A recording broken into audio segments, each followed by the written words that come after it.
Sir അതൊക്കെ ചിത്ര എന്താണ് കാണിക്കുന്നത്? ഇത്ര പറഞ്ഞ സമയത്തുള്ളിൽ വർക്ക് സബ്മിറ്റ് ചെയ്യാൻ പറ്റില്ല, എന്തിനാണ് ഇട്ടിരിക്കുന്നത്? നിങ്ങൾക്ക് പൊക്കോ, നമുക്ക് വേറെ ആൾക്കാരെ കിട്ടാണ്ട് ഇവിടെ. എത്ര നേരം കാര്യം പറഞ്ഞിട്ട് ഇതുവരെ ഒന്നും സബ്മിറ്റ് ചെയ്തിട്ടില്ല. എന്താണ് റീസൺ? എന്താണ്?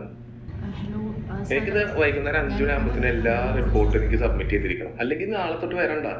കാരണം നമുക്ക് കുറെ ആൾക്കാർ വേറെ കിട്ടാണ്ട്. ഇത് പറഞ്ഞ ടൈമിൽ ഒരു വർക്കും ചെയ്യില്ല, വെറുതെ വന്നിരിക്കെ ചോറിന് വൈകുന്നേരം ആകുമ്പോ പോവുക. എന്തിനാണ്? നമുക്ക് വേറെ ആൾക്കാരെ കിട്ടാണ്ടല്ലോ. ഒരു ക്വാളിറ്റി മെയിൻറ്റെയിൻ ചെയ്യാണ്ട് എന്തിനാണ് ഇവിടെ വന്നിരിക്കുന്നത്?